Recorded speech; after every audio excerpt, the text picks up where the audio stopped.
All right, we're on. All right, welcome everyone to session 83 of The Space Between. We're going to start off with a recap from last session by Zeke. That'd be session 82, I believe, the pit stop. Mm-hmm. How is Pit it that it stop. always seems like these scientists end up halfway dead in the most remote and inhospitable places? The best lead we've found so far is a literal snow covered pit with a rope ladder descending into darkness as far as I can see. Very inviting. At least we evaded being seen again by what I'll generously call professionals. I thought Pete was going to blow it for us, but we managed to see the outcome before it became reality. Uh, we observed that group from our hiding spot, we caught a glimpse of them firing some kind of signal down a shaft and then getting a response before they left. Eva seized the moment of opportunity and, using her fancy eyes, scoped out the hole, and somehow she was able to confirm that there were actually 5 people at the bottom, with tents, crates, and a tunnel leading somewhere interesting.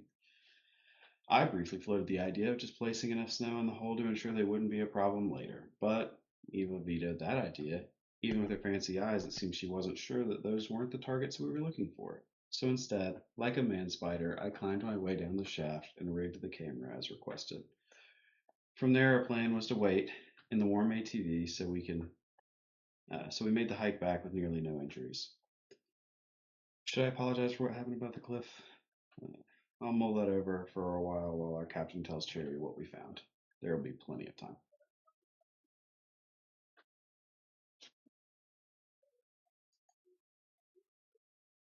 Ben.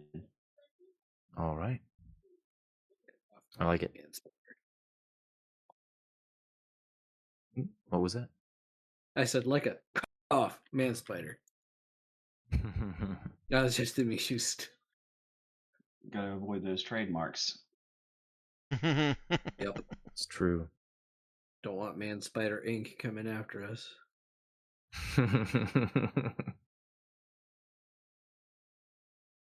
The things that we think about in this business. Sorry to be this professional. So you guys have a camera that is busy taking. It is recording pictures every little bit. And how long are you guys planning to let it go before you go and signal it to send you the pictures? Well, we first want to send the boys out to explore the landmarks, the surface landmarks that we've already sighted but haven't explored. Starting with the rectangle, True. and then going to the hole in the ground. Okay, sounds good. Eva is going to stay in the ATV and not complain about her owies, but tell Cherry all about what happened and how quickly she made it down the cliff. We like it.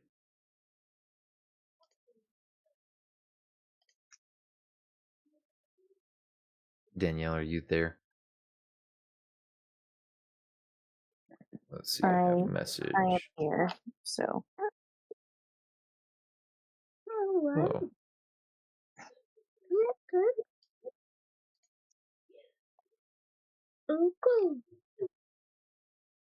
Um, is that Noah? Yep. Do you need me to come take And care of him? that's Ezra. What? This is me. Yes. He knows it's you. Oh. I couldn't have guessed. Okay. All right. I guess just text me or something if you want help.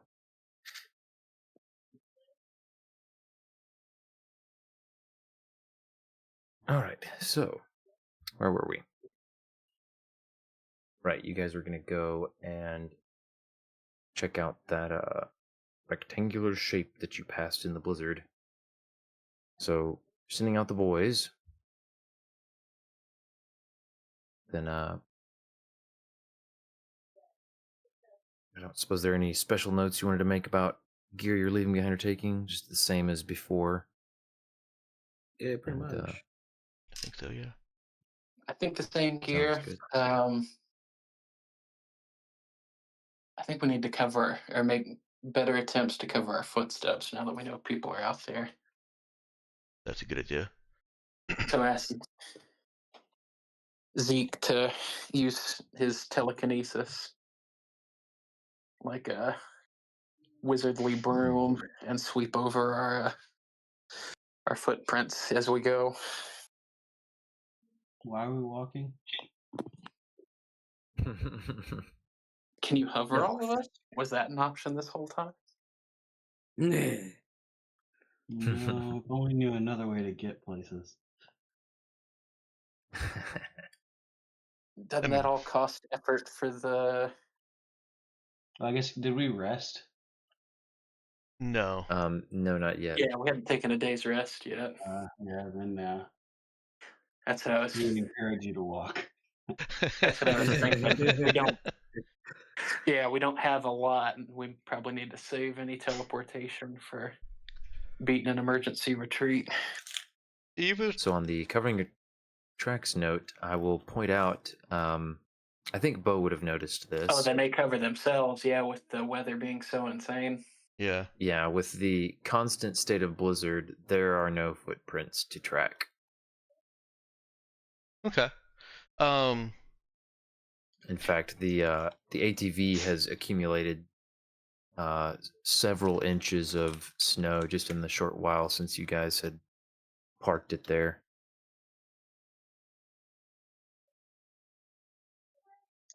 It's not in any danger of getting stuck yet, but you will want to pay attention and prepare. Be ready to like shovel it out at some point. Will the car give us an alert? Is that alongside the low tire pressure warning and stuff? Yo, get the shovel. We're about to go under. Yeah, I think it could. It's reasonable that it would have like a. Oh goodness, like a like a getting stuck kind of notification. It feels like one of those move your car, drive your car around every week kind of things, except it's every few hours. Mm-hmm. That'd be one way to do it for sure.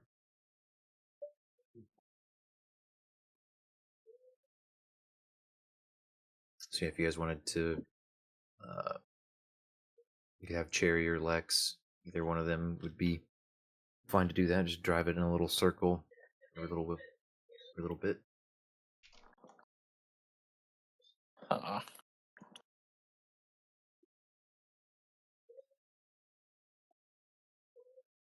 Yeah, I guess as long as they're close. I was thinking we won't be able, if it moves, we can't teleport right back into the ATV. Yeah, I think as long as narrow circles. I think we should avoid moving unless Zeke is in the ATV or close enough. Yeah. And we can always send a message over to him and say, "Hey, we really need to move. Can you pop back over? Because he can teleport himself for free." Mm-hmm. It's true. 1,000 kilometers. Yeah, we won't go that far. Yeah, and imagine that covers the North Pole. Yes. Well, I'm just thinking, like, how warm would like 700 kilometers south of here be? I guess I'd have to look up. Yeah, what's 1,000 kilometers from our North Pole if Tabuk's of a comparable size? Mm-hmm.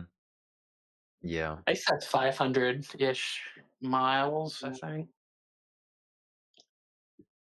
It's I'll go somewhere where it's the summer. And that probably only gets you to Tabuk in Canada. I was gonna say it's still gonna be pretty cold. It's not gonna be. It's probably not gonna be active blizzard kinds of cold. I guess you might make it into the positive temperatures. There may be buildings. Mm-hmm. True, that are buildings hot. are an option. There you go. You just guess until you find the nearest sauna. I mean, you could. You flew over. Well, you mostly flew over ocean. But yeah, I mean, you could teleport yourself back to some point in the air above the ocean, 1,000 kilometers away, and then with your vac skin and stuff, you could make little hops along visible distance until you got to some sort of piece of land. Probably help to have. You'd have a nav comp, so you'd have the basic map of Tabuk already loaded in and know which direction to go. I'm not sure why, if this is a theoretical exercise or if you're thinking of contingency plans here. No, just dreaming of summer weather. Just some mental calculations Zeke is doing, plotting his escape to less brutal blizzard conditions, at the very least. It's also cold here as well, in real life. Yeah. Yes, it is. But hey, at least it's not like negative a bunch of Celsius with active blizzard going on, which has recently worsened, by the way. I think I noted that at the end of the last session. You did. Yeah, I remember that. Yeah, you notice it rocking the ATV a little bit here and there, but it's still clearly nowhere near enough to like blow it away or knock it over or anything. But we have getting ready to send the boys off to check out that mysterious rectangle in the blizzard.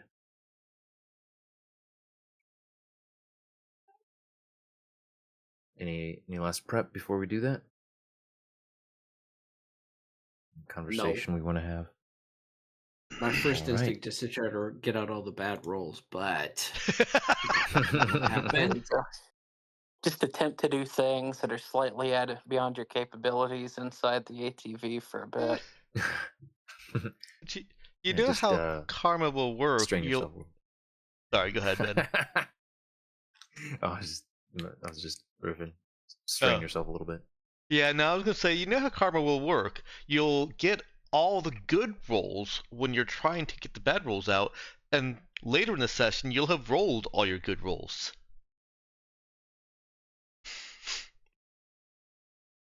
I fixed it. I took care of my nat 1. Nice. I hope that's really effective for you, Zeke. Look out. There you go.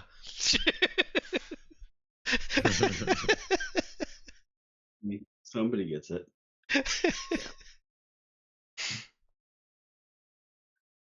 I think the skill checks are more important, though. Ooh.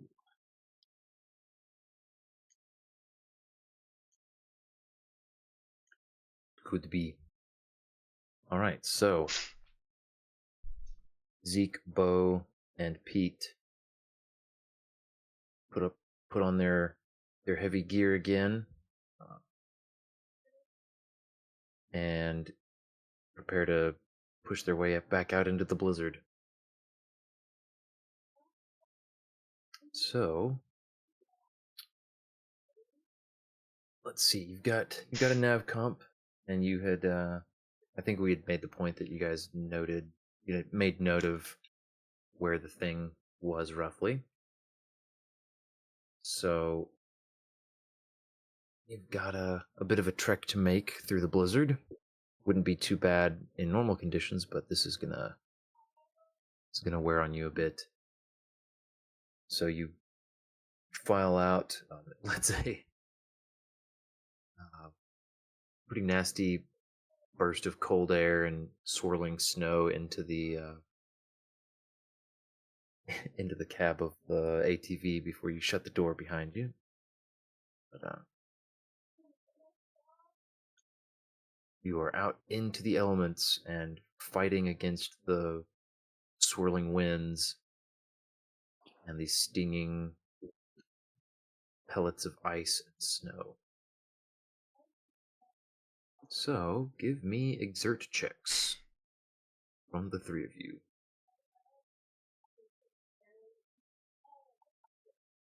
It's going to represent the strain of pushing against the increasingly powerful winds.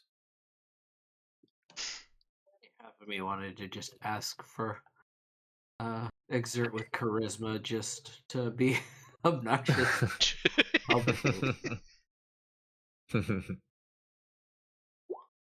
Typical. We got Pete, Ethan, and Avery. You guys, where you can roll? Yeah, can I exert myself with Dex? I You may would. not. That sounds a little bit past the PG rating, Ethan. Oh no. Oh, no. Sorry, Ethan. Somebody's past the PG rating. Should say somebody's mind is past the PG rating. She said Yeah. no to that, Ben. I filter a lot All for right. you guys. We do appreciate it. Yeah. Let's see, Zeke, that's gonna be a fail. I think you have already. You've made notes. Oh yeah, no, Had you- fail. There's no ifs, ands, or buts about it. Does his All right. kinetic transversal help him at all? I was gonna ask if I could assist anybody. Unfortunately, it's bad enough. This is taking into consideration the fact that you all are powering through together. Pete is perhaps forging ahead, trying to be a windbreak and push through the snow. That it's it accumulates. It I seems will say, to point of order, Zeke would not try any. Like, if he could teleport through that, you guys would have a really hard time convincing him to walk through it. That's fair. Let's see. Okay, that Just FYI, context is worth with that what you will. considering. Yeah, let me think. Yeah. Okay. Yeah. So he's not. So let's see. How would that look? I guess would he kind of hang back and then teleport forward every few feet? I guess he could, because visibility is pretty limited. But I guess that didn't we would walk save near him. the panel already, like the square. No, you drove past it. Yeah, I guess that's fair. If as you guys are starting to struggle through this blizzard, Zeke could point out, "Hey, I could just teleport us all over there." Or unless that or he he's would just gonna offer to teleport meet us. you there, kind of situation. Yeah. So let's start off with this. Beau and Zeke, both of you just take a system strain, as this is proving to be very taxing to try to push through this blizzard. And fortunately, you are very well geared for the cold, so even the steadily dropping temperature is no match for your vacuum capable gear. But yeah, you can appreciate that anyone in much less would be freezing over right about now, turning into a popsicle. So this is a good point. Let's say maybe 5 minutes, 10 minutes in, as Zeke and Beau are struggling. Maybe Zeke sees fit to suggest this alternative. Oh yeah. I mean, it wouldn't take long for him to be like, "This is terrible. I will meet you there." Any objections?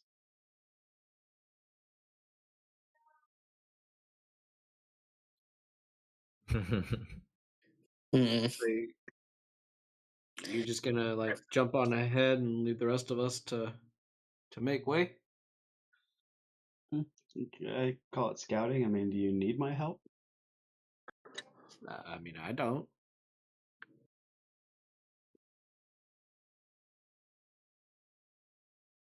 What's Beau got to say?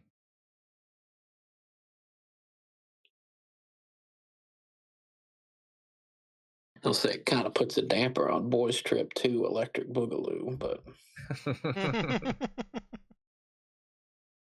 Well, I'll take the boogaloo where we're going and keep it warm. Does that sound? Does that sound like a good idea to you? Well, I thought I was the one carrying the Boogaloo tent.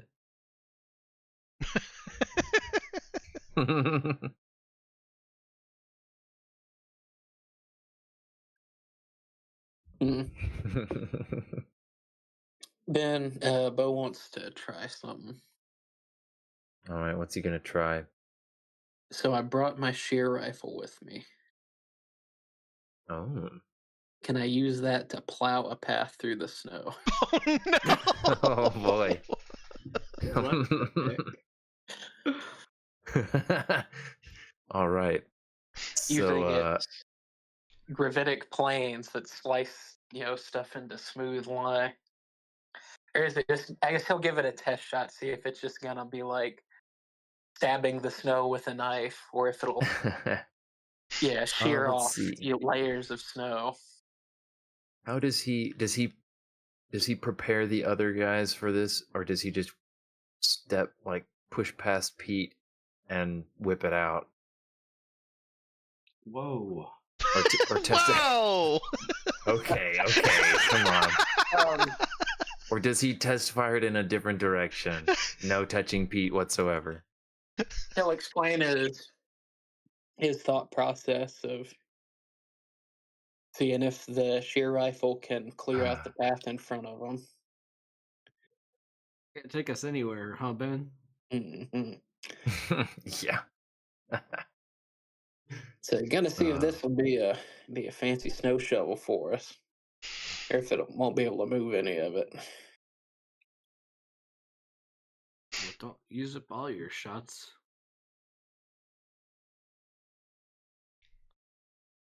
This one's made of magic, baby.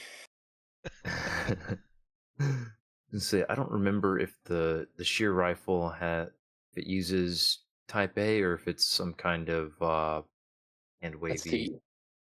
Yeah, you had said before you thought the TL5 properties or whatever, the fancy properties of the shear rifle basically gave it infinite ammo. So it just had some internal capacitor.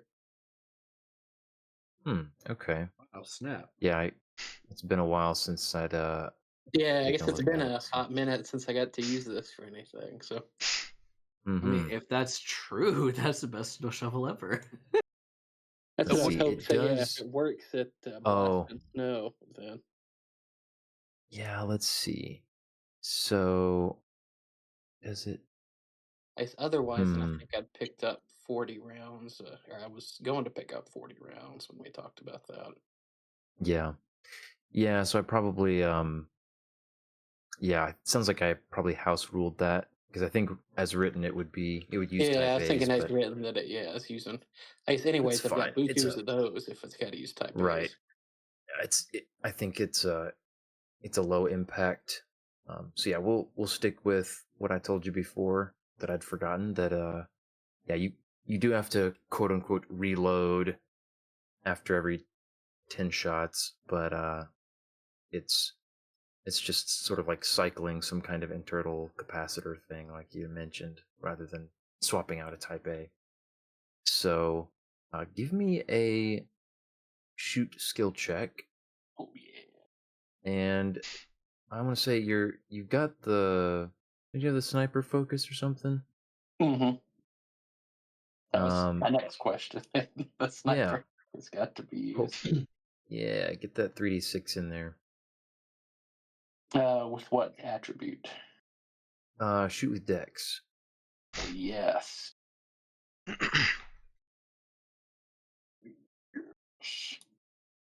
If I whiff on this, I'm gonna cry. That was 2 ones. Sure tried to. Fortunately, Beau has got mad skills. It's that is, just the stacking up of the shoots. He has he does have some major innate knack for handling guns, and even though he's used this very little, he fires off a few shots, trying slightly different settings, bracing and angling himself a little differently, pulling the gun at different angles, and figures out a technique to fire off and adjusting to the direction the wind is blowing, slice a hefty chunk, disconnect it from the the snow piling up around it, and let it get blown and blasted off into the blizzard, and effectively clear off a good portion of the snow that you'd have to be pushing your way through. That will make the going a lot easier for Crawford. So I want to know whoever is. Good. I want to know if this happens to be at the same moment as Eva is cycling through her spectrums to see as far as she can and glancing around in that direction. She does that occasionally. She doesn't keep, all the spectrums, all the visual things that she can see on all the time. I think she does keep some of them on. She keeps more than just vision on as a regular kind of just visual chatter thing. Mm-hmm. Not enough for me to say she can always see everything all the time. It's just, sometimes she's got radio waves on just because she had it on while she was doing something and she forgot to turn it off. Yeah. But here, I think she would be looking around every now and then just to see if anything is happening out there. What are the odds that she's looking in that direction in a spectrum that can see energy outbursts? Yeah, boy, let's see. That's a very good question that I had not considered, because this is grav repulsors, some sort of pre-tech nonsense that is creating repulsor fields inside, in this case, the snowbanks. I think I'm going to say the odds are pretty low that she would have found a particular frequency, or that there even is a frequency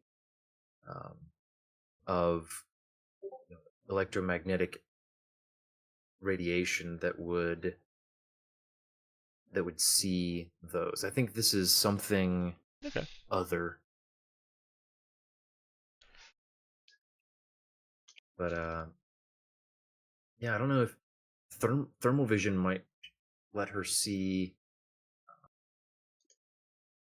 some kind of little flares of temperature as the repulsor fields do their work on the snow and then fling piles of snow up into the air. They're a different temperature than the air around them, so I think that's. I could see that, yeah. We don't have to go too scientific with it. It's mostly for a what the heck is happening over there. Yeah. At least we're stealthy, right, guys? Yeah, I'd say she could make out maybe some unusual bursts of snow in that direction, and definitely make her wonder, what are they doing over there? All right. Yeah, they are completely silent in their operation, so at least we're Yeah. not making noise. Exactly. You're not thundering for all around to hear. Oh yeah, the thunder gun would have definitely done it, but the So I think shortly after Thor, that, the god of thunder, is assaulting our things. Yeah. I think shortly after Beau starts experimenting with that and finds the right angle and setting, you'll get a telepathic communication from Eva, because Zeke still got that up, right? Certainly. You get a telepathic communication from Eva, warning you of some anomalous weather conditions that appear to be heating the environment in your direction, and tells you to watch out for geysers. And then starts going on about how geysers would probably be in this area and would be hot springs. She is making things up completely right now. This is not something she knows. Zeke is suddenly getting stream of consciousness from Eva in his head. Yeah, he's stuck thinking about the hot spring. Oops. That's great. So, does Zeke going to go ahead and keep pressing on with the other two, or is he gonna cheat and go on ahead? I mean, he was not explicitly told to stay. The thing is, there's an easy route here, and then there's this one. So, yeah. What do I need to roll for being stupid? Hey, you don't need to roll anything if you don't want to, but you could wait. If you wanted to, you could roll maybe a mental save. Oh no. Odds are pretty good that he'll make a good He's choice. fantastic, you know? It's up to you about what kind of a. Yeah, it depends on what he thinks a good choice is. It's He like, yep, gets the there same thing immediately. to do right here is to teleport on ahead. Yeah, no, he just takes the option to leave and maybe poke around for a hot spring. As promised. That's funny. It'll definitely be worth it for everyone if we find the hot spring. I'm just saying. True. So does he think the hot springs might be over near where that rectangular shape was? I mean, he's got no idea, but it seems like a better place to start. All right, so Beau is The music excited is at playing. Beau is excited at his discovery, his innovation with the shear rifle. Oh yeah. And, Bo had thought back after Eva, or when he can get a thought in edgewise on Eva.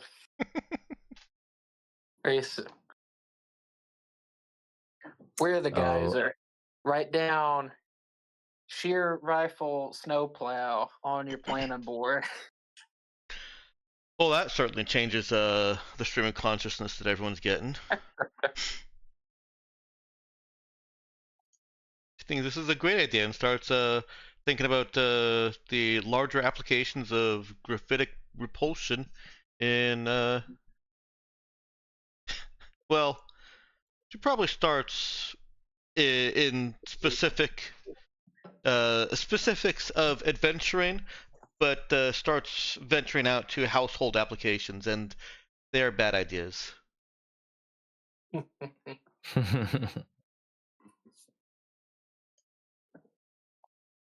course, Pete's blissfully ignorant of the entire stream of consciousness thing, and he's just like, just walking along. Well, I thought he did get the telepathy training. Well, it didn't do anything. He's a robot.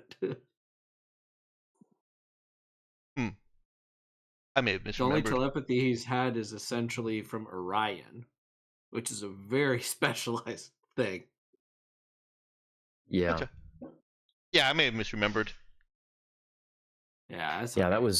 that was noteworthy because when Zeke had tried to do telepathy with Pete, no go, but Orion was able to do that.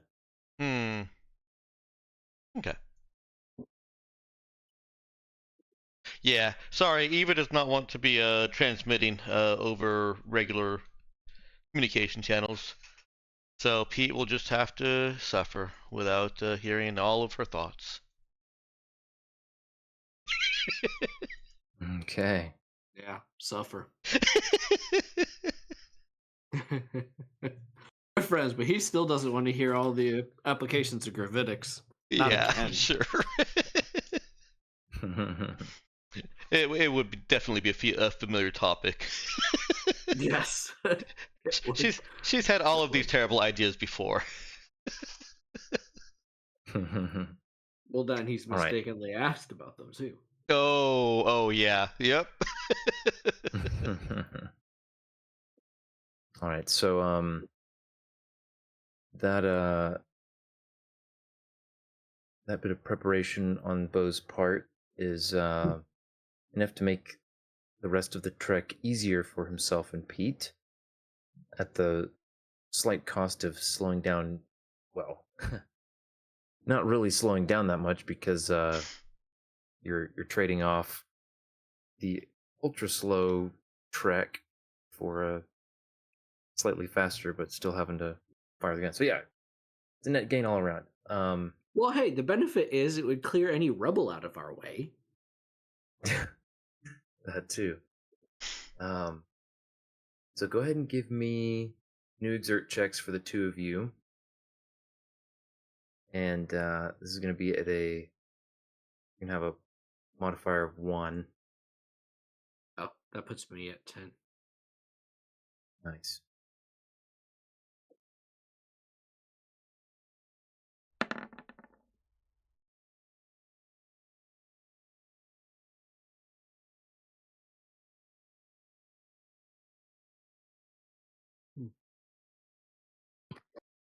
All right. Oops, I was on Well, mute. what's it going to be? Sorry, he said new exert check with a +1. Mm-hmm.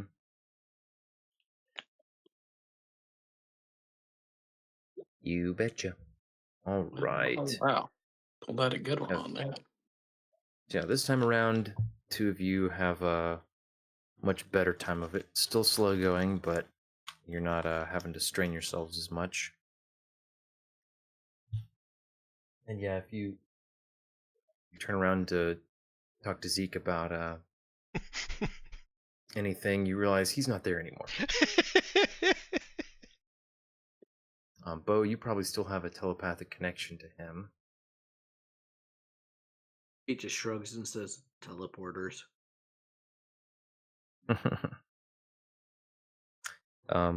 So that means that Zeke is he has appeared in the snow on his own, all the way over at well, as close as you guys got to the large rectangular shape in the snow, which was not super close, but just close enough to barely be able to make out something darker in the snow. The near distance. Guessing Zeke is going to want to do some little short teleportations to make his way up towards it. Light recognizance, yes. Okay. How close do you think he wants to get? Not close enough that I don't know. I'd give it maybe. How big was this thing?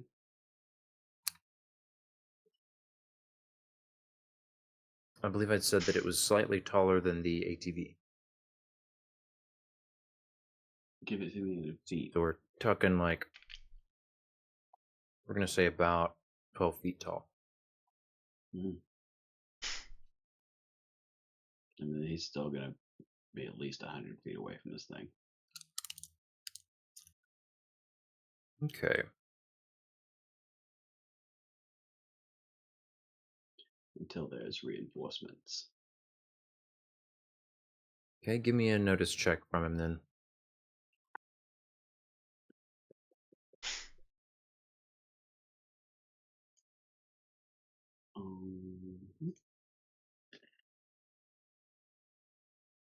Nice. Okay.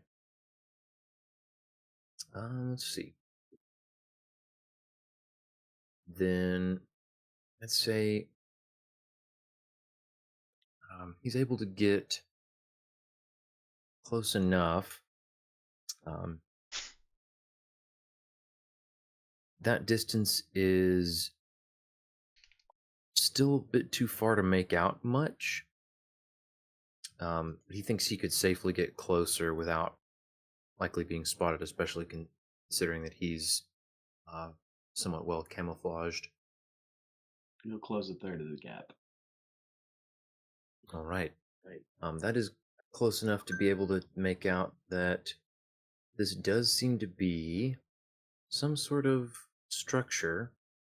Looks like it has been built with Instapanels. Yeah. What is the Instapanel? So it's like a Tupperware sort for of people. it's a sci-fi thing. Say Tupperware for people. Yeah. Oh goodness, that's hilarious. That's good. Okay. Yeah, it's basically imagine it's like a Play-Doh. It's like a jar of Play-Doh you can pop out, and then you stick a battery in it, and then it'll pop up into like this large, like I don't know, whatever, like giant plastic panel that you can shape before it fully hardens, and then it's more or less, I'd say it's more or less like the strength of concrete at that point once it hardens. Basically? So yeah.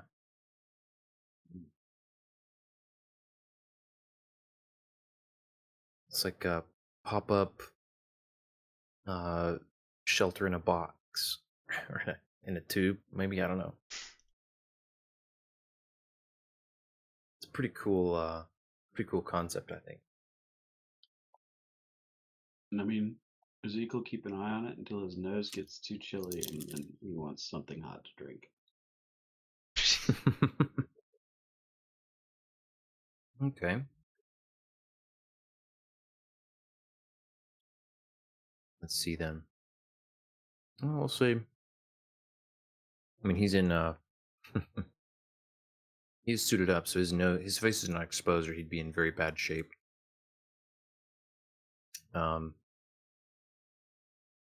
But if you want to wait a few minutes and then maybe say that he feels like the cold is seeping in through the suit, you could pop back to the ATV for a quick drink, or to the ship. Too many questions on the ATV. Definitely the ship. I was readying them. All right, yep, he is back on the ship. And everything seems good. All quiet on the ship in the little alcove that Cherry had nestled it into. We'll give Beau something nice and hot oil for Pete. All right. Yeah, you can whip up 3 hot thermoses of the appropriate liquid for each of the guys, himself included, and yeah, he can pop back over there and make sure to put himself in the path they would be taking from the ATV.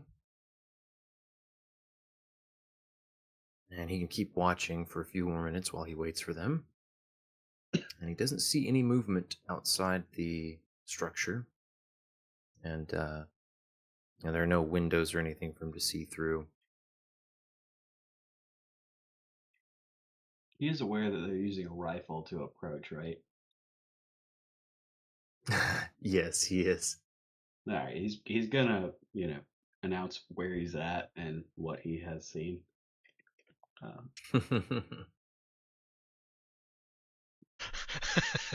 Yeah, let's see. Yeah, I think he's smart enough. He's not directly in the path that they're taking. He's close enough; he'll be able to see them once they start getting close to the tower. He's, assuming they're taking a straight line and everything. Yeah, but also trying to just make sure that we're aware that this methodology might be flawed.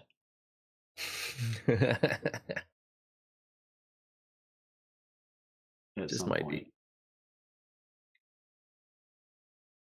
And of course, the problem is the using the sure rifle, not Zeke being ahead in the snow. That would obviously. No, he brought the drinks. So yeah, he can telepath ahead to Beau. Does he tell him about the drinks? No. They're a surprise. A little sweet treat for a good boy. All right, so having been given a heads up, Beau's able to tell Pete, and Beau and Pete can show up, avoid sheer rifling Zeke, and be pleasantly surprised by the couple of thermoses he hands over.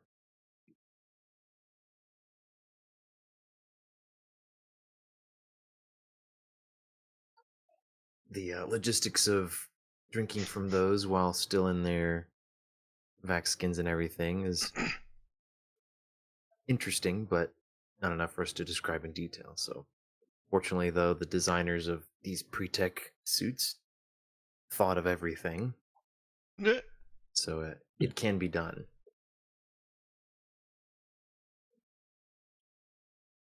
And so you guys can sip on your hot drinks through the little suit mouthpiece interface, whatever it is, and plan your approach or your next move.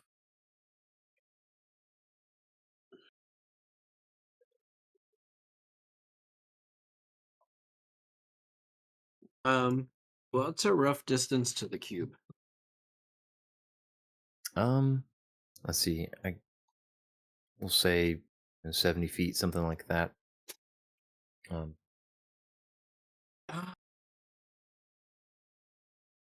I guess we need to go up and try to listen if we are can hear anything inside, maybe.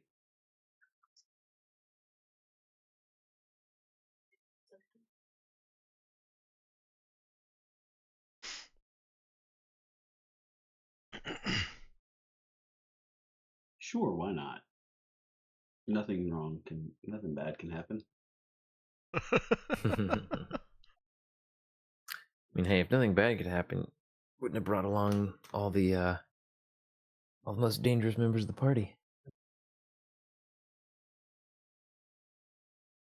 All right, so you guys approaching? Yep. Give me those stealth checks with modifier of 2.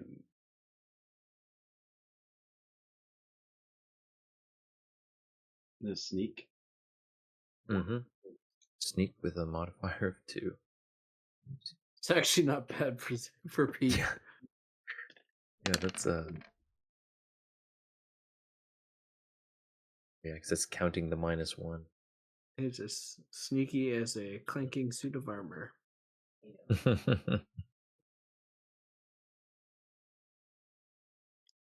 This is where sneaking through a blizzard is exactly the kind of environment for Pete to sneak through. Yeah.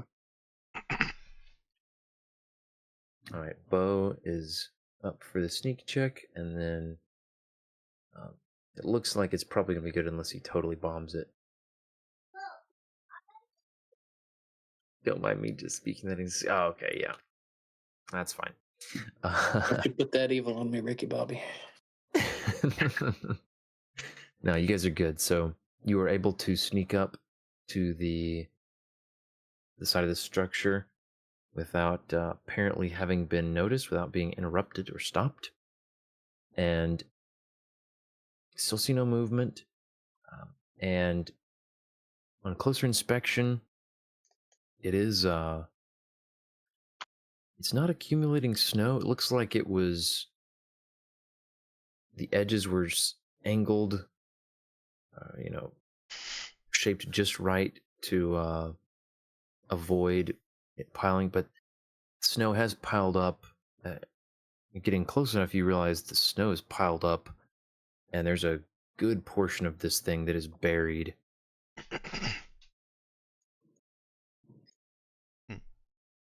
Like, is the door buried, or like I'm looking for like if there's an indication about how long it's been like this. Yeah. As you start going around, you don't see any doors at this level. It's a little hard to tell.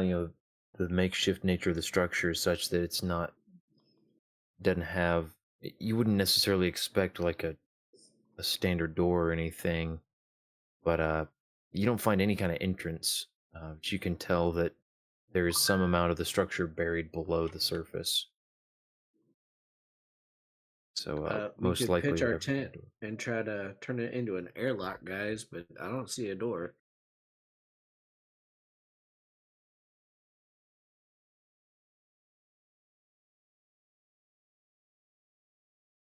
You could make a door.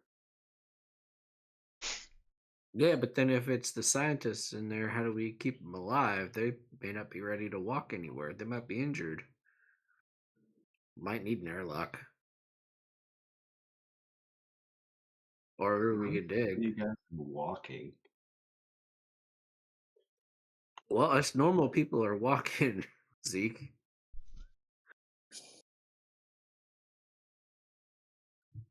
If they're that down bad, we can get them out. I'll take care of that.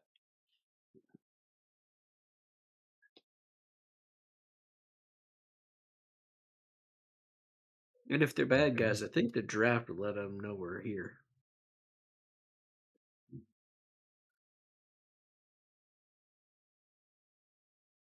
Off the quiet boat. Do we just poke it and go in, or what?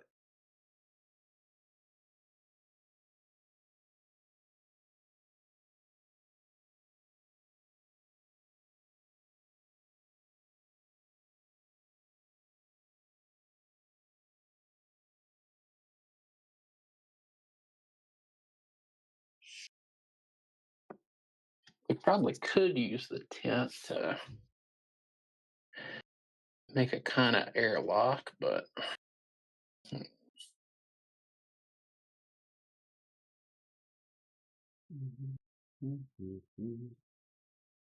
Beau starts thinking about what he's brought with him. If he's got any other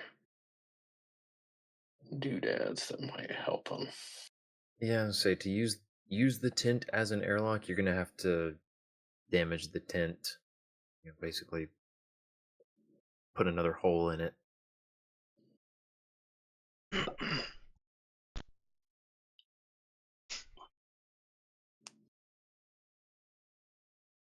Yeah, I think. Let's see. Does Beau has a little bit of fix, doesn't he? Okay. Yeah, Beau thinks he could make it work with the tent, but yeah, it would definitely compromise the tent for future use. Well, then that's a bit of a tough start. We did have two of them, right? Mm-hmm. Yeah, I think you've got two of the reinforced ones, and then you've got a regular one that Pete may or may not have on his person right now. I'm not sure. Yep, I got it. It's on my sheet. Okay. Yeah, so the one that Pete's got, it would not hold up very long in these kinds of conditions, but it might be good enough. It would probably be good enough for a temporary fix. But yeah, you would still end up ruining it to use it as an airlock here.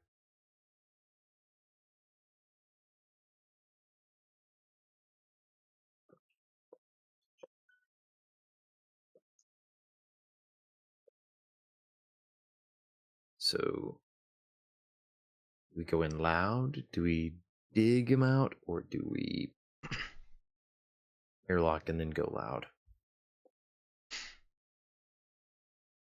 How much of this is being relayed over to Eva?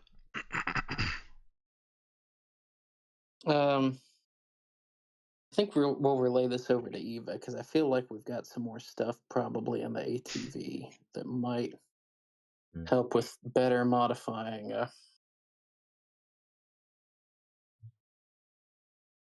tent. Yeah. I mean, I'm pretty sure that we could also just have Zeke teleport back to the ship and bring us an Insta panel. Yeah, that's. I guess you're right. Oh, to the Anything ship, you which need. does have a ship locker, and yeah, then he could. Yeah, just bring us back an Insta panel. Yeah. Go in hot and close it with an Insta panel behind us. Yeah, there we go. If you want, we can teleport so far now. if you want, Eva can banter that back and forth with Beau as he's describing the situation. Talk about welding an Instapan along the side and making yourselves a less pressure tenty airlock sorts.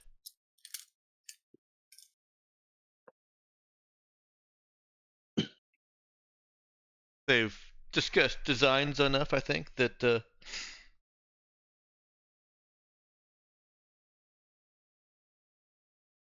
telepathic. Yeah. Sounds good. So, yeah, let's go with that.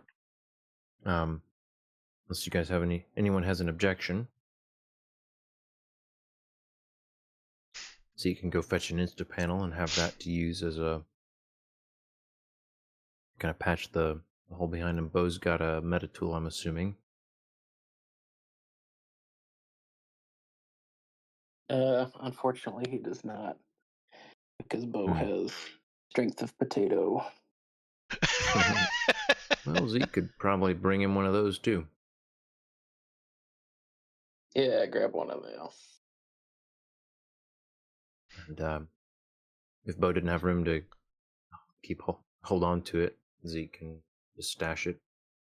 Is Eva stronger than Beau? What does he have? He has a 9 strength. Oh. Yeah, comparatively, Eva is stronger than him.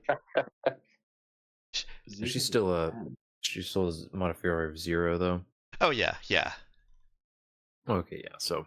But yeah, I think all the Small absolute amount. numbers are the ones that matter for the carry capacity.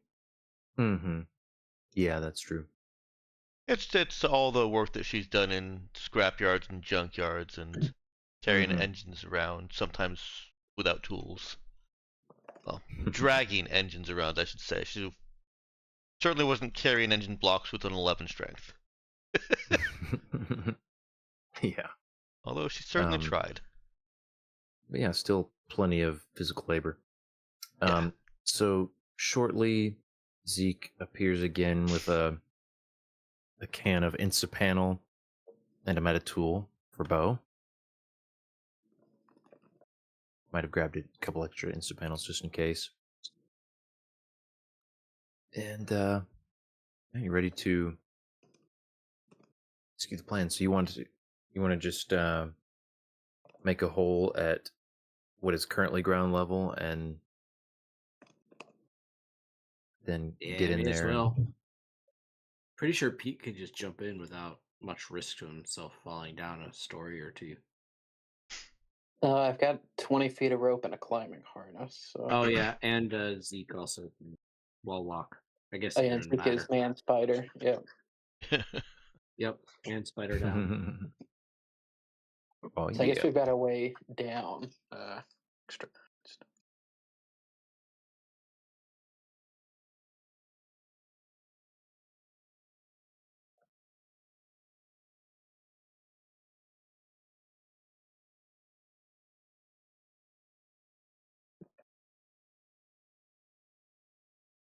Okay, well then Let's cut it open with a sword and send in a man spider. And I guess give him a warning in case someone's standing there.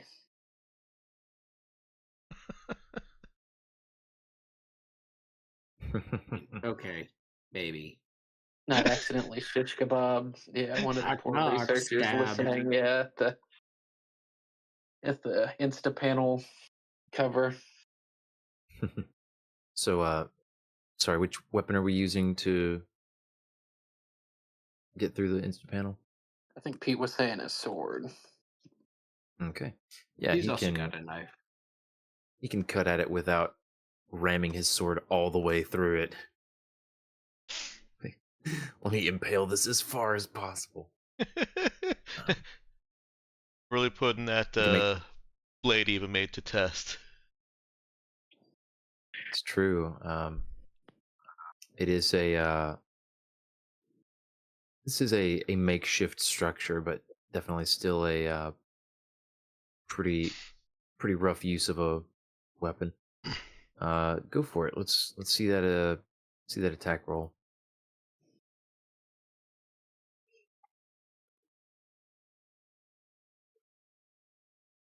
Rolling back up.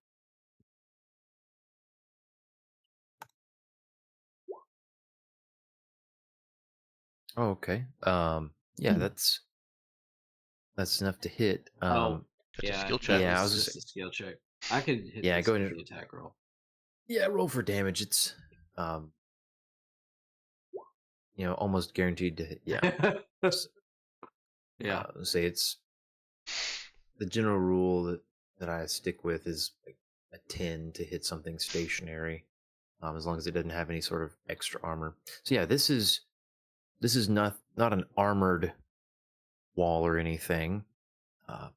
You do you put your back into it and carve out a roughly person-sized hole with several swift and powerful sweeps of the sword. And the sword protests a bit, but it is quality, and it is reinforced well enough to handle the rougher use. So carve out a hole which opens into black darkness, and lets snow go swirling in. You can poke your head in if that's if you're just gonna look in and assess the interior here.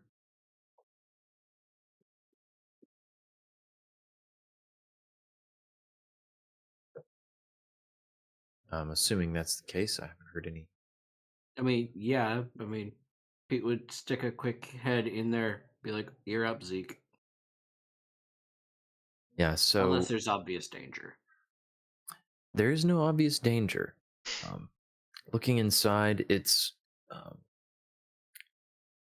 all of the kind of the floor angles and a lot of the just shapes it's just all a little off because it was basically molded by hand. But it looks like you're coming in on more or less like a second story floor that is pretty well clear.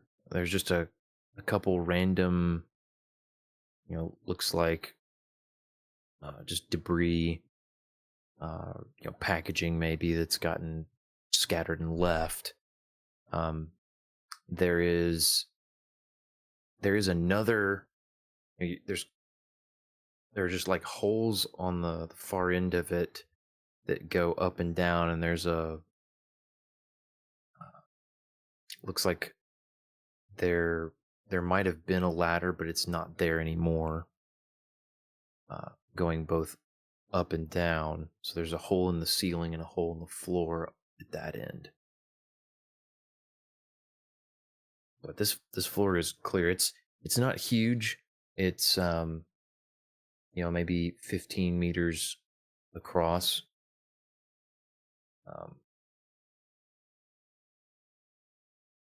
Sorry. What am I saying? That's I meant 15 feet across. It's not It's like, huge, just 15 wait meters. a second, just 15 meters. No, sorry. 15 feet across. Getting my metric systems confused here. Metric and my imperial. So yeah, it's not real large, and it's dark. You don't hear anything in here. Like no signs of life instead of no sound at all? Because I imagine we'd hear the sound of the snow pellets you described hitting the side of the building. Yeah, no, you don't hear anything other than what you were already hearing, basically. Yeah, you hear the muffled sound of blizzard wailing on this thing. You yeah, I'd say that's about it. So you want to go check out that hole up and down?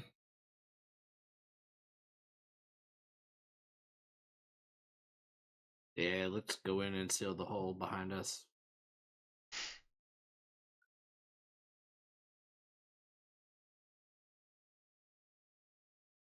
Okay, Beau, were you gonna go ahead and with that, or were you saving that in case you?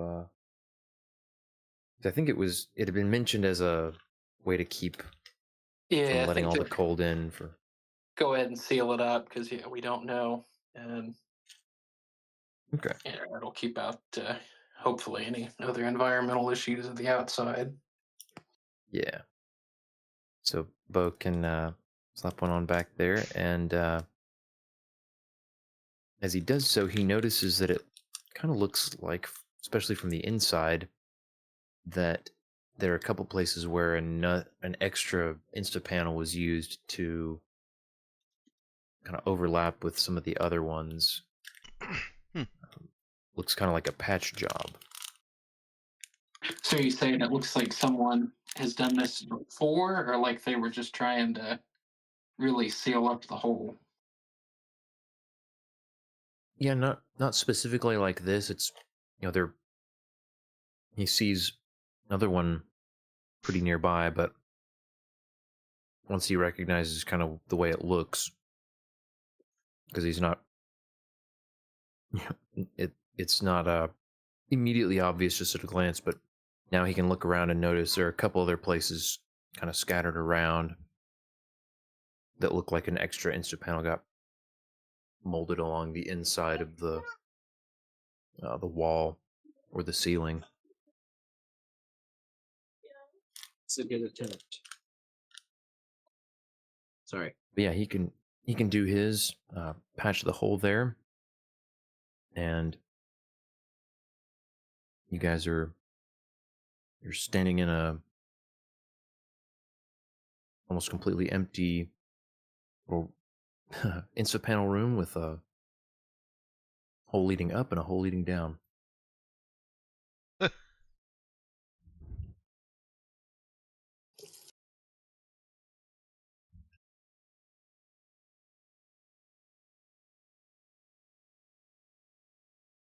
Oh, it's up is just back out the way we came, right?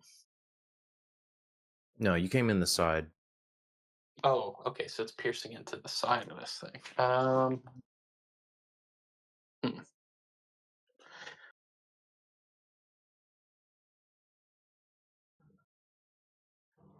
Well, I guess from the terrain outside, how much up does it look like we could go? There's would guess probably just one floor up above.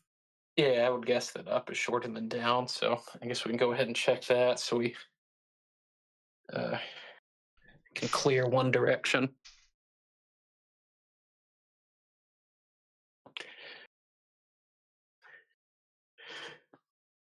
Yeah, so you can maybe somebody can get a lift up in there, and the top is pretty well cleared out too. It looks like there's kind of the remnants of some piece of equipment, maybe that looks like it's been damaged, and there looks like there's a partially patched hole in the wall and the ceiling up there that has let a good bit of snow in. It's piled along that part of the wall, and it's hard to tell what that piece of equipment, that machinery, was supposed to do. So it looks like it got got partially crushed by something. Do we believe this is an abandoned structure based on how it's looking? It's seeming that way. You said the panel was like fused to this machinery, or No, so it's been partially crushed by debris and probably some other kind of force as well. I think if Beau is still relating any of this to Eva, she is yeah, that's what I was absolutely gonna say. bouncing around in the seat. She's got to be annoying Cherry by now. I mean, more than usual. With how excited she is and how much she wants to be there. Yeah, so he'll try to give a view, I guess, with his less thorough knowledge of machinery, and telepathically ask Eva if she can identify it. Yeah. Given, I guess, passing along what he sees. Yeah, can she make any assessment of what she thinks it is? I think by this description, probably not. She thinks it sounds like it was also partially dismantled. That not all the parts are here anymore, because the description sounds incomplete. Is Beau unable to send a image? Mental image? Yeah, he can. Yeah, I guess he could send a mental image. Yeah, I wasn't thinking about that. I mean, it sounds like it's been dismantled enough. She still might not be able to identify it. Yeah, it's still gonna same result, I think. But you actually answered the real question that I wanted to ask. Like, we don't need to know what it is. She has a pretty good idea, and in fact, she'll confidently name off some machinery that it might or might not be. But I think the more interesting information is that it was dismantled, and it looks like it was deliberately dismantled. Well, maybe that's actually the question that I have: is does it look like it was deliberately dismantled, and can I guess last time it operated would be a little bit beyond images and audio. But yeah, does this area look like it was deliberately dismantled? Yes, it does. Okay.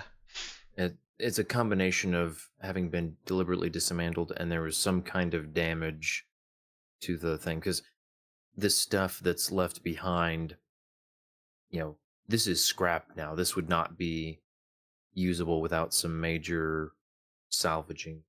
Okay. Could we make an assessment of what caused that damage? Yeah, it looks like something, some kind of failure of the structure itself. The given the positioning and the partially repaired damage to the wall and ceiling of the little Instapanel structure. Okay. Eva will pass that along and ask the boys to try and scout out anything that is interesting and find any clues about possible Military coming in and taking the scientists. See if anybody left any clues as to what's going on in computers, notes, anything.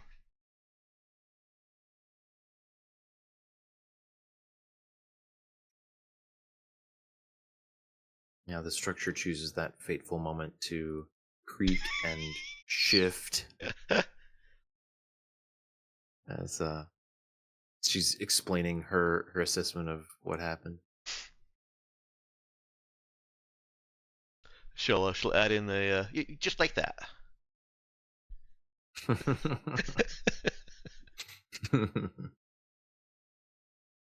Is it a kaiju robot? No, I don't think it's a kaiju robot. You didn't see any kaiju robot footprints in the snow, did you? I mean, they might get buried, but probably not. They'd be really heavy.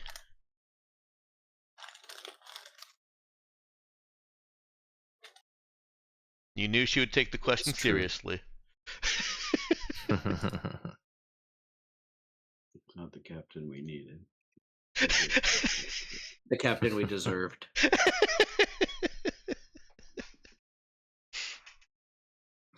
So does it sound like this thing is gonna fall in?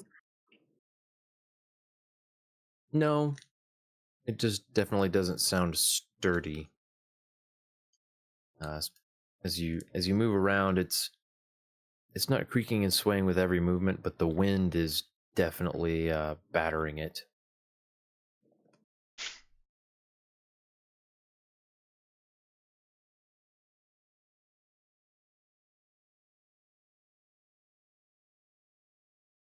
But you guys could head down and check the floor below the one you entered on if you wanted. Yeah, it's not. Yeah, people go down. No, I'm not gonna make you roll for this. It's not too treacherous. You guys are able to support each other, and it's fairly compacted compared to like a typical floor plan. It was made just large enough, basically, to fit a standing person on each floor. And yeah, the one below, as you drop down, it's partially filled with snow. You can tell you're not even standing on the floor of the next one below, because it is almost half filled with snow, and it crunches more. It's been there for some time and basically iced over. Kind of crunched through. Somebody forgot to close the front door. Surface crust.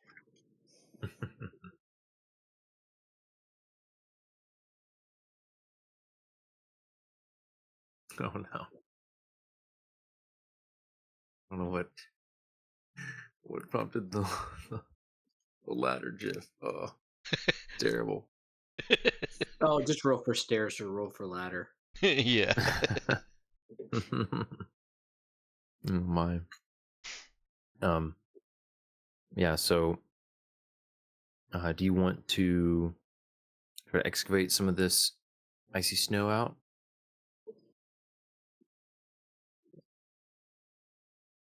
I mean, could Beau see with his special eyes what might be under the snow? Like, any idea if we're looking for like electronics or something? He could take a check, but there is nothing transmitting or emitting on any spectrum he's got access to, and there's no evidence of any warmer spot underneath. It was worth asking. Yeah, good question. It looks like this has been here for a bit. I guess Pete can start digging.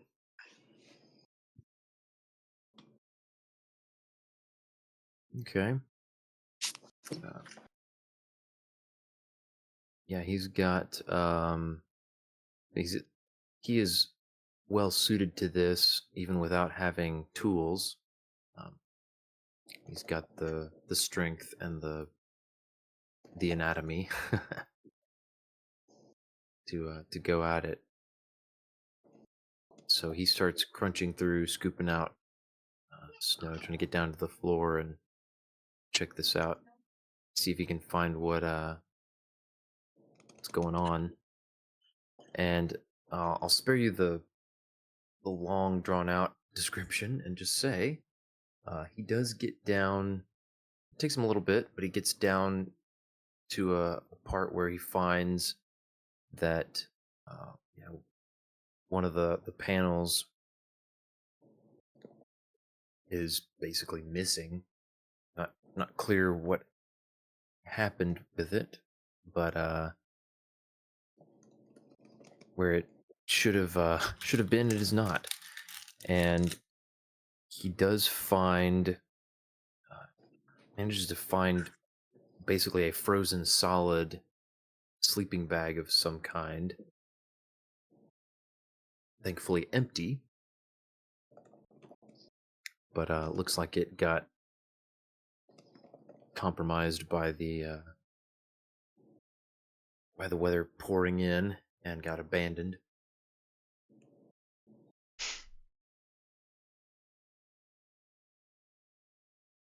And it is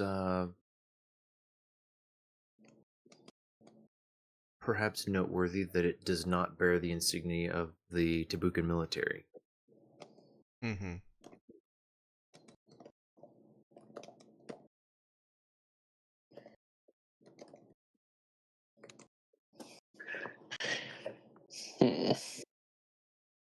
Well, that could be the research party right there.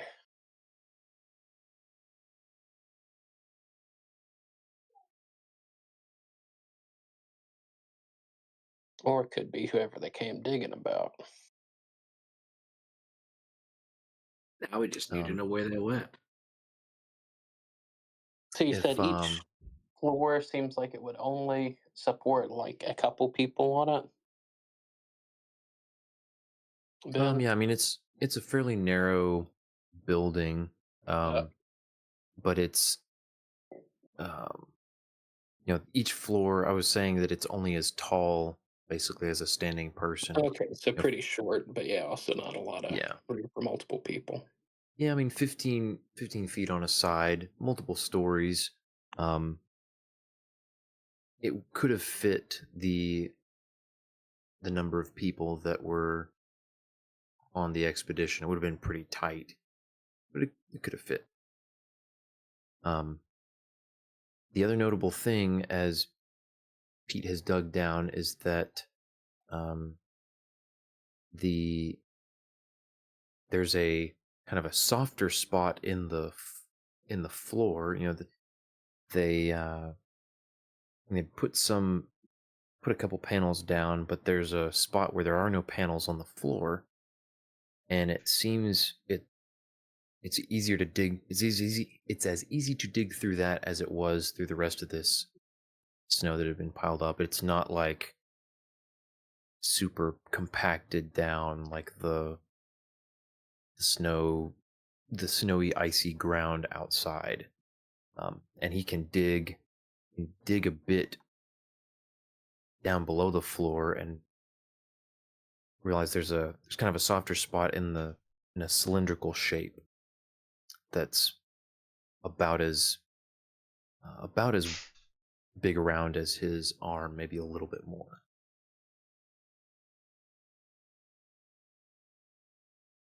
So an arm-shaped hole? Yeah. That's just directly in the ground. Ice fishing, maybe?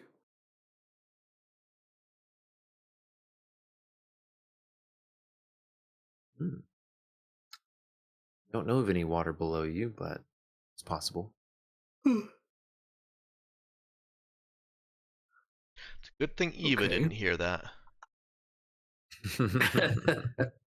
I'm sure she'll hear it soon enough. I will say, you can poke around a little bit more, but that is the extent of what you find in this structure.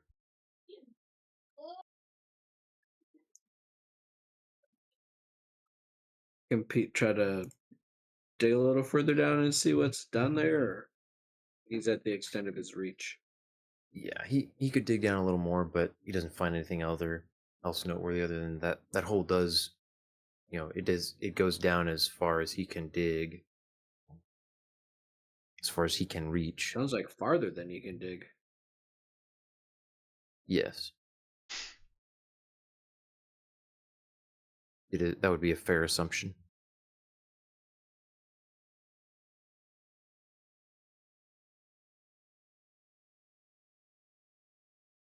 So, just considering time-wise, you guys want to go ahead and be discussing this in character? Or do you want to just discuss it out of character?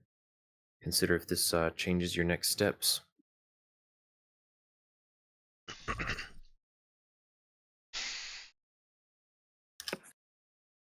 I guess our next steps are to go back to the ship and see if we can figure out where they went. There won't be any signs of whoever this is in the ice and snow.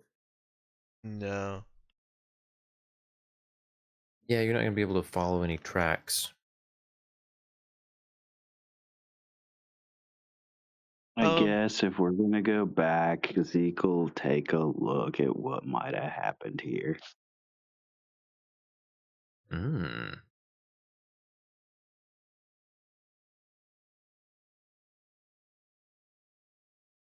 Is that so?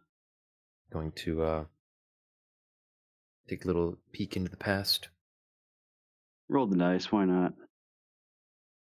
Alrighty. Roll me that mental save.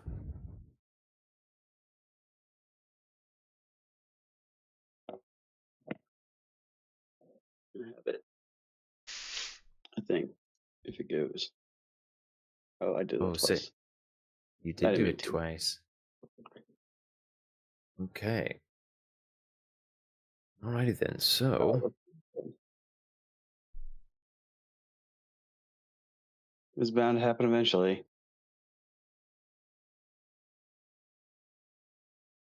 it was. Let's see.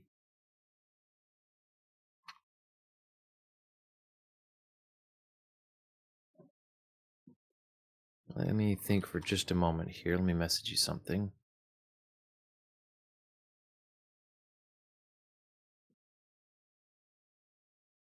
I'm gonna log the effort. Ooh. Yes, do log the effort and the system strain. I think, if I remember right, I think it's 1 effort, 2 system strain.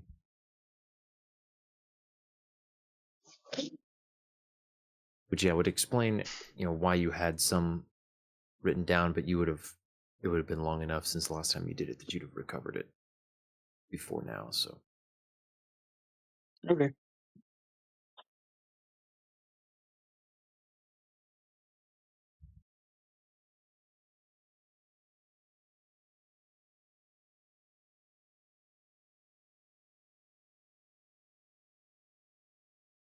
Okay. Let's see. 11:02.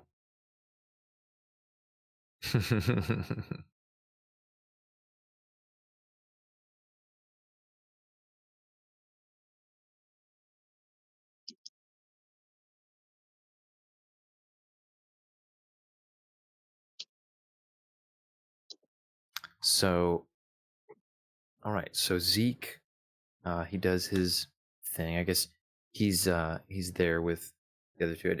Would you have let them know that? Well, no. Now I'm trying to remember. Have you told everybody that you can look into the past, or is this still secret? Nope.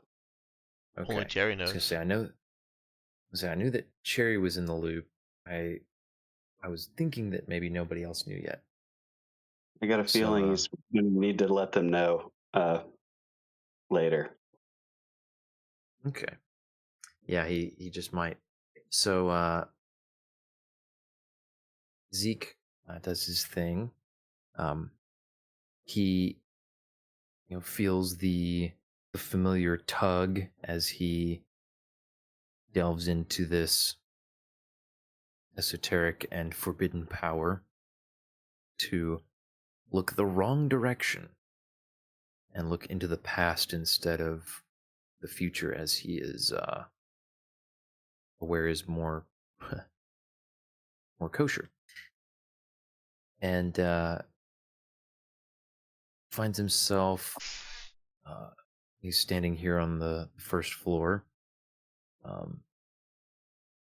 It seems like it's in the middle of the night, as there are several sleeping bags scattered around the floor here. There is some kind of machine positioned over in the middle of the floor that you can see there's just a gap, and there's a hole in the snow and ice below it. Looks like it may have carved out that core of sorts. And ice fishing. You can you can hear a couple of thuds of footsteps above him, and then there's an incredible racket coming from outside, just howling wind, pelting, racket on the outside of the structure, as there's apparently hail. Seems obvious, is just pounding on it. And one of the sections of wall suddenly just snaps and flies in. And it's at this moment that Zeke, he's feeling more sensation than he realizes. He feels like he's there. He's feeling the cold. He's feeling the wind, and feels some of the ice pelting him. And suddenly the feeling in the back of his mind shifts and almost feel like it snaps. And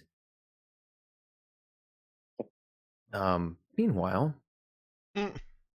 Pete and Beau see Zeke disappear. Yeah.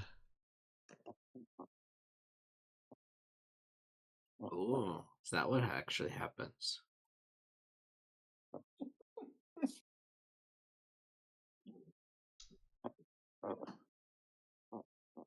Fancy. And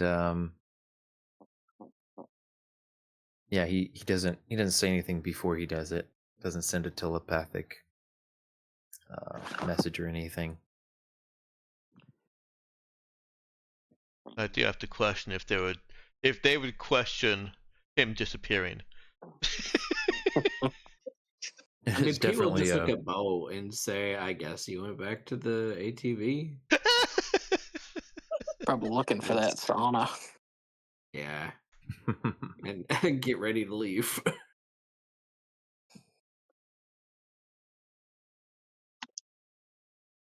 So yeah. You guys want to wait around and wait for Zeke to come back? Pete would not know to. Yeah, fair. I guess you guys were maybe wrapping up your exploration of the structure. So what do you guys want to do?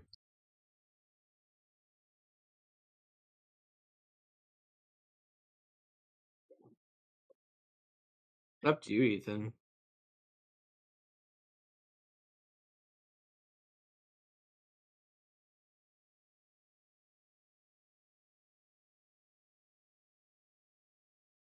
Man, I don't know. I don't want to metagame it, but was there still any more down that we could go? Ace is No, just you that guys were. hole, and it's basically it's too small for any human access. Yeah. Hey, It's I'll not a ask the super chat. scientific test. I guess Beau would want to see how deep the borehole goes. Yeah, that's actually what I was gonna ask. Is could could we identify this as an ice, basically borehole, drilling bore? I think it would immediately look that way to Eva. It's possible that the others might not have made that connection, but I think it is pretty. It's a fairly reasonable inference. I mean, it's especially if you're guessing that it's to take back, so that makes sense. Yeah. Okay. Yeah, so Cherry is privy to Eva speculating what they found kilometers below the surface, and if there's alien microbes or killer bacteria.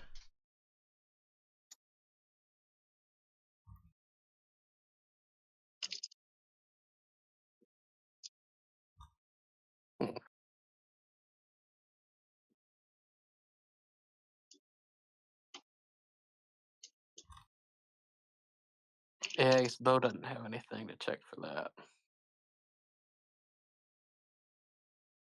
Oh, I think Eva's sparing Beau.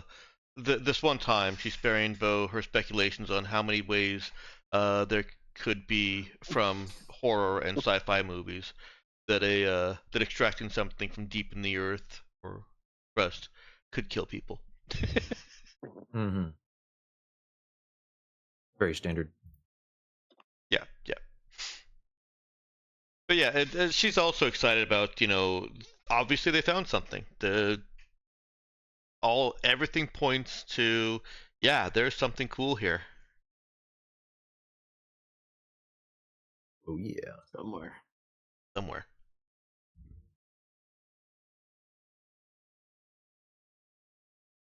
think So Beau. yeah, he's got his.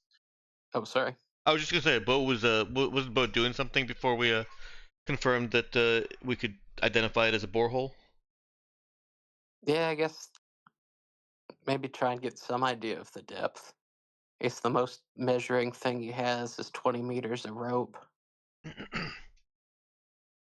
So I think he'll try lowering that down there. That's with like a makeshift plumb bob of something, hooked to the end.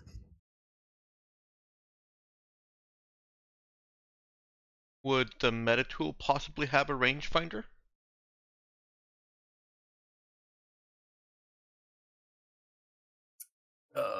Or that'd be the much...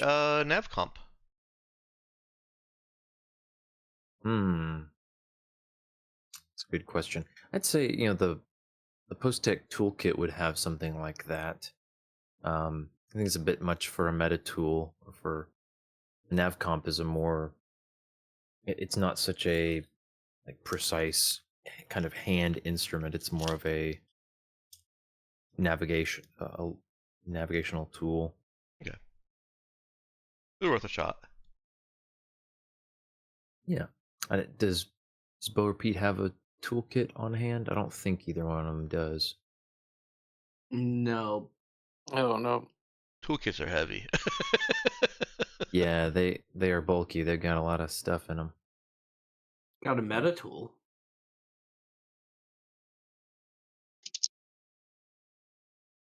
Yeah, I think you could a meta tool could definitely measure the so hold on, let me think for a second. It occurs to me as I'm thinking about it. So, was it range? Oh, specialized. Oh, just okay. I don't know what I was thinking. Yeah. I think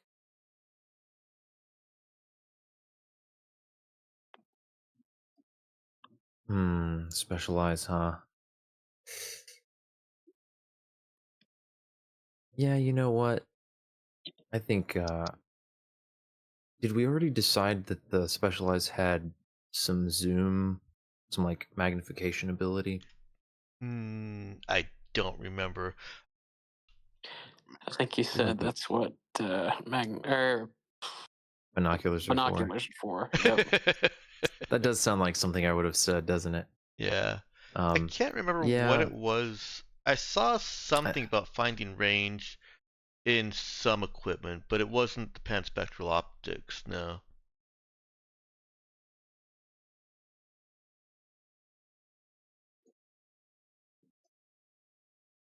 Can't remember where I saw that range finding, because Eva used something to find range to the soldier as he was coming up.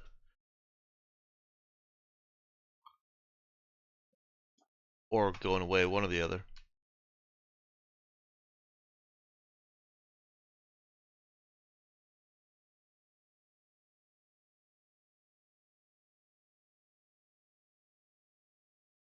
Anyways, I'm not there. Yeah.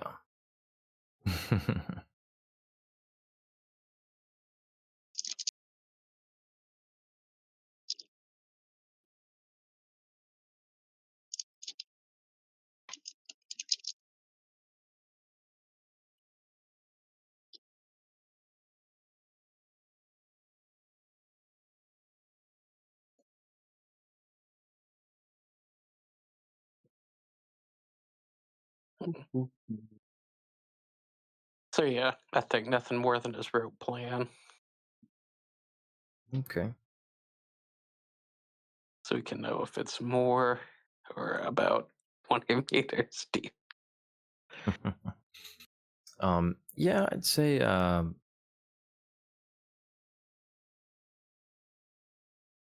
it's less. I mean, as far down as Pete could dig, there's still snow down in the hole.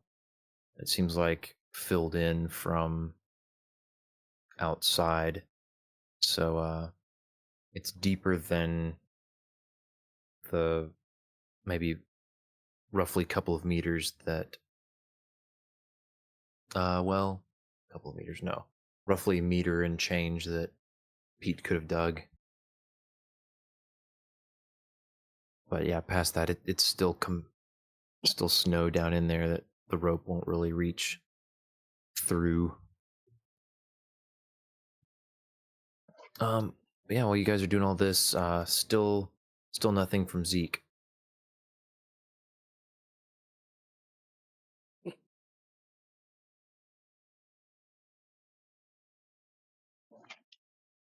I guess Pete will look at Beau just to make sure. Did he really tell you nothing? Yeah, I didn't say anything. Like, can't you guys like talk whenever you want?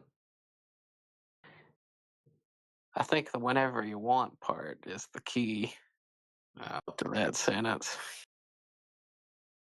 Fair enough. Well, I guess he knows the way back.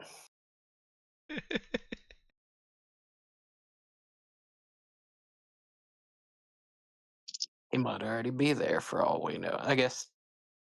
Well, I guess we can think to them. So we'll think to Eva. Oh wait, can we? Ben? Sorry, can you do what? Have we tried? I don't know if we've explicitly tried that. Can we with Zeke being So in you the can past?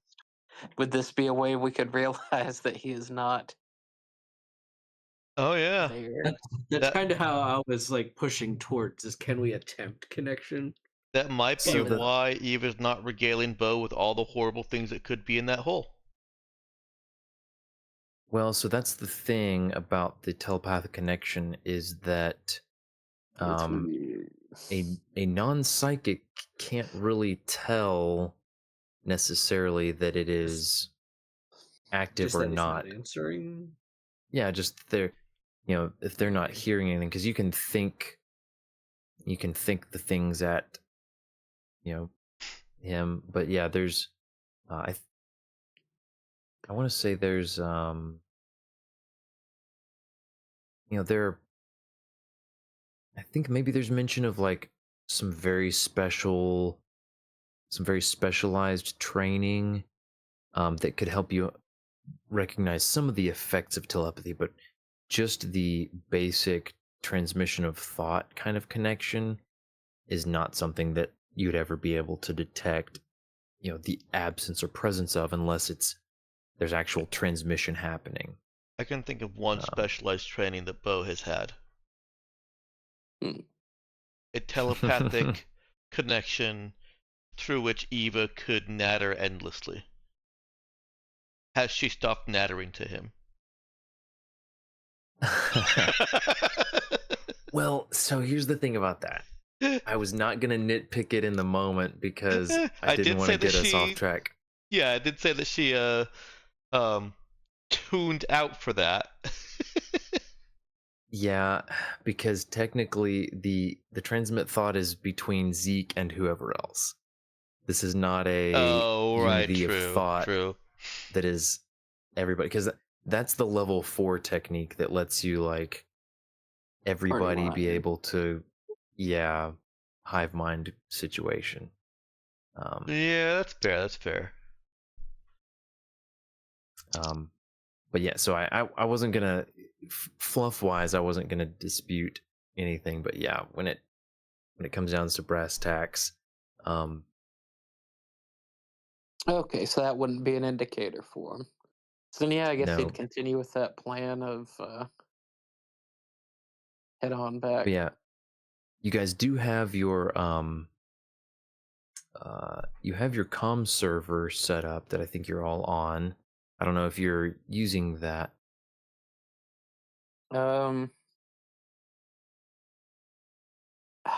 With people we know who are using radios, probably sparingly. Yeah. Well, yeah, you guys can, if you want to go ahead and head back, just figure out it's Zeke being Zeke. He just decided to go get warm and see us back at the ATV and forgot to say something. Yep. Yep. Pete has no in-character reason to linger.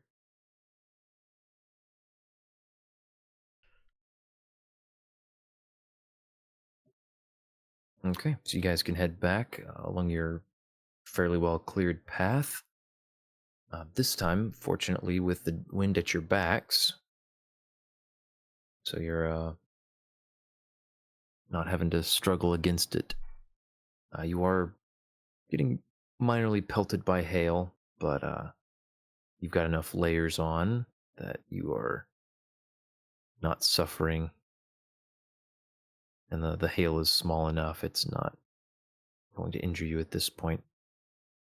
But it does feel like it is building up to something. Ooh.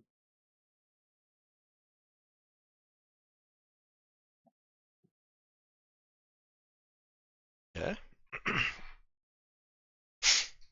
Are we? Well, I think. Oh. Yeah. Good. You guys can go ahead and arrive at the ATV and clamber in. Rejoin Eva, Cherry, and Lex. And note that Zeke is not here. I'm gonna need Danielle, well, Cherry for that one. True. I think Eva might notice it eventually. She will if we have to, but it's more likely somebody else will say something first. Yeah. Danielle, are you here?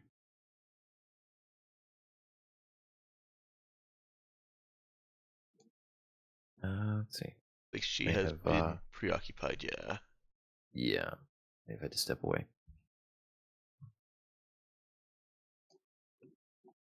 Well, it is 11:22. It's about the right stopping point for us. Yeah, it's a good cliffhanger. Yep. Tune in next time to find out what's up with Zeke. What is up with Zeke?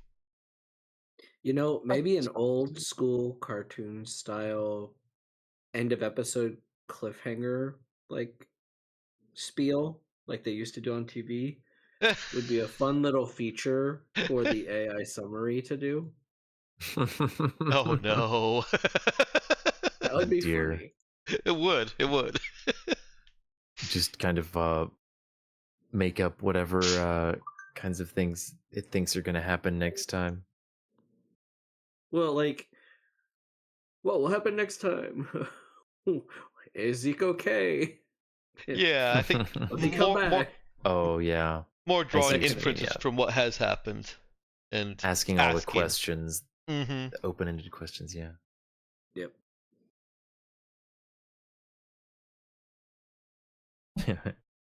Why is Avery rolling so many dice in the background? Is that a new character sheet I see?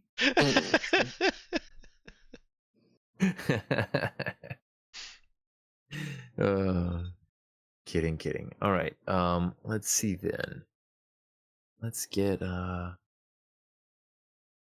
let's shift gears here. Do XP for everyone, bringing us to 92 XP. Uh-oh. One more. Unless you're Zeke. Yeah, are you going to start him over at level 1 with his new character? I guess we'll have to find that out next time. Oh, I mean, no comment. Imagining we proceed on with the job and we find Zeke huddled among the scientists. He's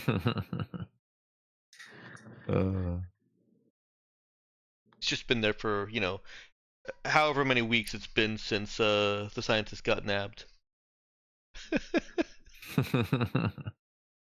Let's see. I think we have Robert doing faves first this time. Oh,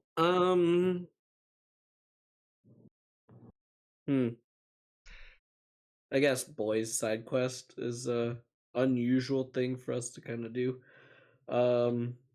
Boys Trip 2, Electric Boogaloo. Yeah. I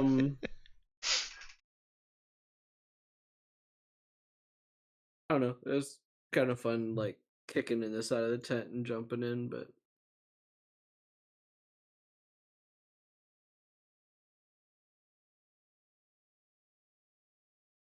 yeah, that's about all I got. All right.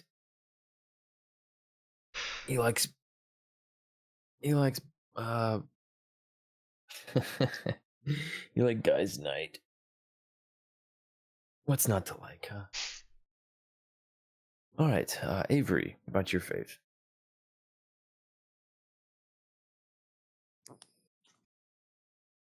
It's hard, considering you might have killed me. Probably not the fave then. I'm gonna go with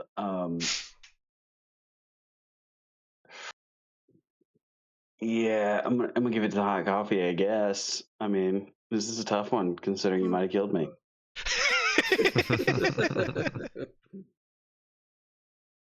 Don't worry, I'll do it in a fun way. Yeah, if I think of anything better, I'll let you know. But for now, that's what you get. For now, it's hot Sure. coffee. All right. Hey, the dice were bound to fail you eventually. On the 6, what was funny is I had started. You had started racking up like basically -1s to the mental saves, but you kept rolling so well every time that you were still skating on by.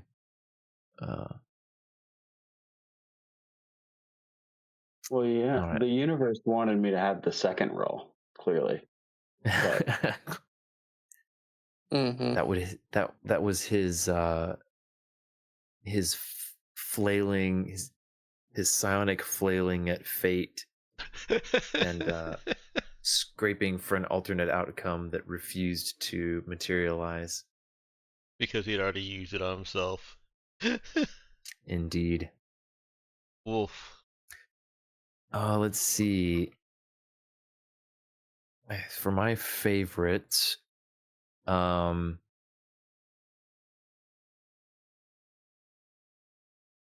think I would put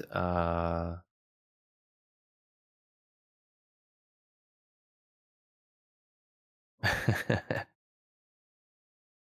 think I'd put the shear rifle shovel, and I was kind of calling it Zeke ditching guys night, although I mean he did meet back up with them and he brought hot drinks, so I don't know that that's Maybe it balances maybe out. yeah, it's kind of maybe sort of mischaracterizing it, but you know.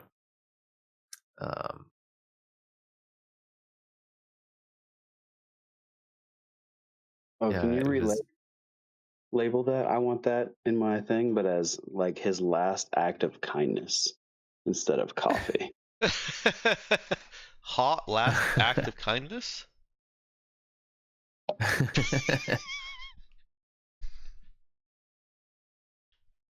Zeke's last act of kindness.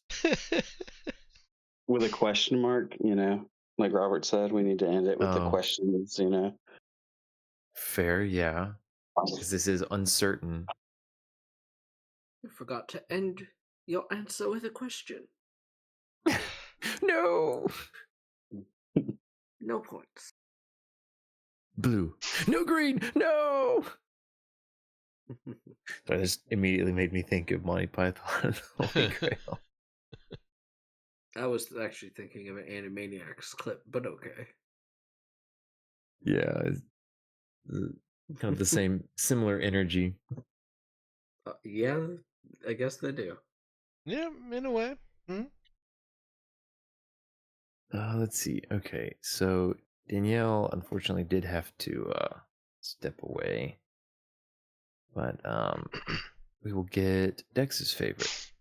So, summarize this as best you can, but Zeke being the guy that goes camping with the guys, and when they all go rafting or hiking or whatever, saying, "Nah, that's okay. That's things that you do. I'm just gonna sit here." Because that's the energy that I got from this was, all right, we're doing this, we're going along, we're trudging through. It's kind of a camaraderie thing, and him being like, I'm just gonna sit back at camp with a cup of coffee. Yep.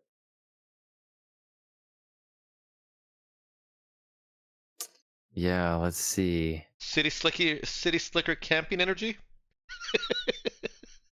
Would Yeah, that see, I was be gonna apt? say it's not quite glamping, but close maybe. Yeah, because people that go glamping actually do it deliberately. Zeke agreed to come along,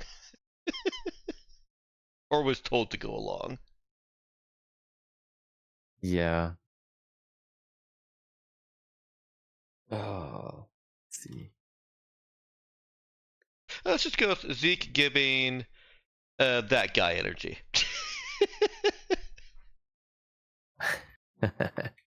That guy. We all know who that guy is in this context. Oh, true. I'll take it. Ethan, what about your fave? Time shenanigans. Time wizardry. Time lizardry? Time lizardry. Depends on how far back he went. It's the living people. I just think it's worth noting that Ethan has stepped it up from timey-wimey stuff. Gotten more diverse with his vocab game in the time department. Got the thesaurus out for this one. Yes, because Yeah. wizardry is always listed as a synonym for whiny. Yeah. Look out, don't get eaten by the thesaurus.